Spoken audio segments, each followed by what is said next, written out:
What's going on, everybody? Good afternoon. Time for the second half of our PFF series. We're going to take a look at the defense now. Again, I want to stress this is not to say that PFF gets everything right or everything wrong, just that they do a lot of good hard work and it's worth looking at the end of the day. So I'm going to try to get through this video. I'm working through a little bit of an injury right now, which is why I might sound a little bit weird. So apologies for that, but I'm working through some pain at the moment. I'm not going to say anything more than that. Please like this video, sub if you're new, click the bell for notifications, become a channel member for $2 a month. Those are the best ways to help support the channel. And yeah, this video is going to be a lot better than the previous one because the defense actually did their thing. The defense actually went out there and kind of killed it. I mean, you don't hold a team to 3 points and 180 yards without doing something really good. So there's going to be a lot less negativity here. And honestly, some of the negativity that PFF has, I do not agree with at all. Let's start at the top here with Leonard Williams, Big Cat. I mean, he's our best defensive player this year. He's probably been our best player, period. So it certainly makes sense that he would be the guy at the very top here. Really good game. 4 tackles as a defensive lineman and 5 stops, which I don't even know how you do that. I don't know how you get more stops than tackles. That's a weird one, right? But really good game for Big Cat. Tyrese Knight was next up, driven mostly by his sterling coverage grade, which is very interesting because he's a rookie. You don't see that every day. How about Trey Brown with a nice little bounce back game as well? He's up here. Boy, Mafe was up near the top, and he played a lot in this game too, so very important, very impactful. And Julian Love. Julian Love rounds out your top 5 with a very good score on his end, mostly driven by his run defense. We got Draymond Jones. We got Mr. Draymond Jones up here as well. You know PFF doesn't really like him that much. I know Derek Hall didn't play that much, but he was graded well. Devin Witherspoon, good stuff. Again, mostly because of his sterling run defense performance. Rayshon, good. Hankins, I know it's 7 snaps and it's whatever, but usually this guy's at the bottom. So definitely good stuff there. Jaron Reed, I think he got done a little bit dirty this week personally. I think he did a little better than this, but they still gave him a little above average. And Reek Woolen, driven mostly by his bad tackling, which, I mean, is fair, gets a mediocre grade, but it still isn't, it's not bad. You got to get all the way down here before you start getting to guys that PFF thought were even average or below average. You know, Kobe Bryant, average. Roy Robertson Harris, only 4 snaps, so it's whatever, but average. Murphy, I don't really know what Murphy did to deserve this low grade though. Like, I know they gave him 1 missed tackle, but I thought Murphy played one of his better games. I thought Murphy was very active and very impactful. Same with Ernest Jones, honestly. I don't know why they think Ernest Jones was bad. I know Joby got hurt in this game, but I didn't get the sense that he was this bad, and I really don't agree with this one at all. I think this one is just categorically wrong. Uchenna Nwosu, lowest graded defensive player.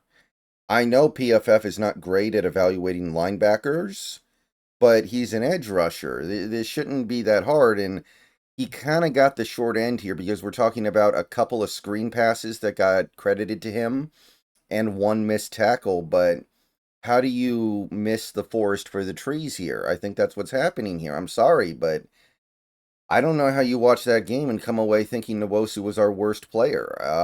I don't know how you come away from that game thinking Nwosu did anything other than play a good game. So sometimes PFF just gets it wrong, and I feel pretty strongly that they got it wrong here. I don't know how you could even begin to try to justify this. I mean, on some level I understand that he missed a tackle and he also gave up some stuff in coverage, but the stuff in coverage is screen passes, man. They're mostly plays where you could barely even qualify what he's doing as being in coverage. So I don't know, man. I don't buy it.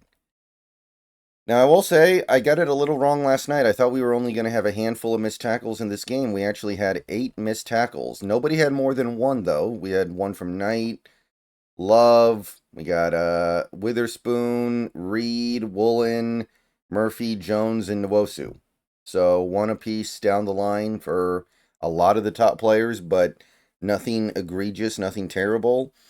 I gotta say, I really don't agree with giving out such bad tackling grades for one missed tackle. I think that misrepresents things when you miss one tackle and your tackling score is sub 30. I feel like that's probably not the best way to portray what you're trying to portray. And it leads to results like this, where I think Nwosu was one of our best players in that game, and he's at the bottom in part because he missed one tackle. Again, you're missing the forest for the trees here. But you can see how many players did score very well here, so, I mean, that's what you need when you're holding a team to 3 total points. Run defense stuff, nobody really stood out all that radically. Julian Love had 2 stops. Everyone else had 1 or none. Bears didn't run a ton of plays, I guess, so that's part of the reason why. I will say that you're seeing the impact of Ernest Jones start to wane over the weeks. As the weeks go by, he's not being this single-handed dominant force against the run anymore. So I guess that's worth noting. But for the most part, it was, a pretty business as usual game from the run defense. There's really not much to point out here, I feel like. Just everybody doing their thing. Pass rush, on the other hand, my God, talk about making up for lost time. PFF gave the Seahawks 37 pressures. How many times did Caleb Williams even drop back to pass? This implies he was under pressure on almost every play and often from multiple people. You don't hang this one in the museums, man. You don't see this every day. 7 sacks, 4 hits, 26 hurries. Obviously, PFR will have a lower number on Pass Rush Friday when I do that next week, but, I mean, 37 from PFF, that's a big one. And full credit to this pass rush for delivering us this win. Basically, everybody who played defense in this game got at least a pressure. The leader, I mean, here's like look at this here. Nwosu, who is an edge rusher, has the highest pass rush grade of any player on the team, and yet he's the lowest graded player on the team. I'm sorry, that doesn't pass the common sense test. That doesn't make any dang sense, so fix it. And anyway, 4 pressures, including the sack and also another QB hit. Leonard Williams, absolute monster. There's a reason why I made that video earlier today about him maybe being Defensive Player of the Year. He's been an absolute beast, and I really hope we can at least make the playoffs to honor the season that he's had. Draymond Jones, 3 pressures, doing his thing. Boye Mafe, same thing, 3 pressures. I know he didn't get any sacks, but he's grinding away and doing his job out there. Kobe Bryant, 2 pressures, including the game-sealing pressure that led to the pick. So you go down here, pretty much everybody got involved. Ernest Jones had 3. Witherspoon had the sack. Jaron Reed, 4, and yet somehow he still doesn't get a good grade. Same with Tyrese Knight, 4. Byron Murphy, 4. And that's somebody who's basically playing pseudo nose tackle. So to me, I look at that and I go, well, why are we grading him so low when he's getting 4 pressures as what is basically a nose tackle in this defense? Make it make sense. Rayshawn, a sack. Julian Love, a pressure. Derek Hall, his sack, and he only played 8 pass rushing snaps. The only guys on defense who got no pressures were Hankins and Harris, and they had basically 0 opportunities, so that doesn't really mean anything. Just a wild backfield party that we threw, and I'm grateful that I was able to watch it. Coverage. There's really not anything to say here. The only guy who got beat up in coverage in this game was Nwosu, and those are screen passes that are kind of designed to take him out of the play anyway, so I don't even know if I can drill him for it, right? Like 3 passes, 35 yards, that's not even that bad. And given the circumstance, like, what are you going to do? Hold Caleb Williams to 0 passing yards? No, he's going to get stuff on you.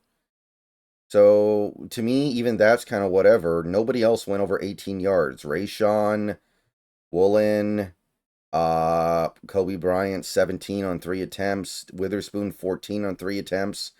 There's just nothing to say here, man. It was just such a remarkably clean game by the coverage.